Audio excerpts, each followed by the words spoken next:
expected to announce from the White House this morning the death of ISIS leader Abu Bakr Al-Baghdadi during a U.S. special operations raid in Idlib, Syria.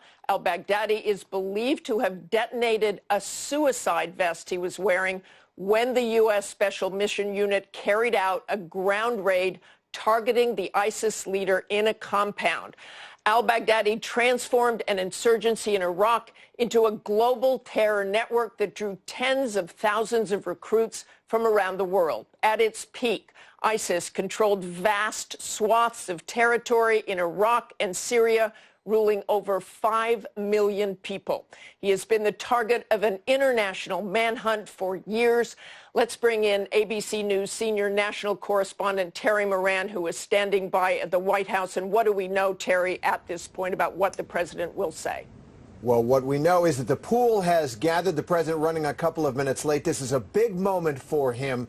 As you say, Baghdadi governed a huge swath of territory in Syria and Iraq, and ISIS grew to become a major strategic threat in that region. And one of President Trump's major foreign policy initiatives was to double down on the efforts to crush ISIS. It succeeded first territorially, and now with the death of Abu Bakr al-Baghdadi, it looks like it is the capstone to President Trump's effort. That's what we expect him to say. And of course, Terry, this comes as the president is pulling out most of the U.S. forces in Syria. Do you think that will have any effect on the president? Now that Baghdadi's dead, will he continue to do that? Will this be over in his mind? Well, there's no question that this bolsters the president's argument that he's been making, that the job is done, mission accomplished, you might say. That the rollback of ISIS territory, they were at the gates of Baghdad, basically, all the way through northern Syria. They now don't control a square inch of territory, and their inspirational leader, a revolutionary figure, Baghdadi, is now dead. The president will use that to argue that he is making the right decision to bring the troops home. He has come under fierce fire for how he's done that, very abruptly, even impulsively, after a conversation with the Turkish president. But there's no question that destroying the territorial control of ISIS over parts of Iraq and Syria, and now getting their leader, there's no question he's going to use that as an argument for justifying his policy to withdraw troops, U.S. troops from Syria.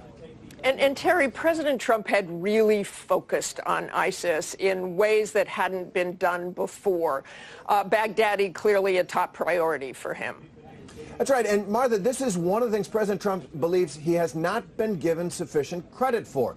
He came in and ISIS was still controlling a great deal of territory, tyrannizing the people who lived there and using that as a base to launch attack after attack, primarily in Europe. I covered more than a dozen terror attacks inspired, directed, organized by ISIS in Paris, in Brussels, in London, and Berlin, and elsewhere in Europe. It was a strategic threat in the region and beyond, and it was President Trump's initiative from the beginning to double down on the efforts already underway to take territory and to crush ISIS. That job is done. They remain a threat because it is an ideology, not just a territory and control of it, and that needs to be watched. But credit where credit is due. This was a goal of President Trump from when he entered office, and today you can expect him to take a victory lap.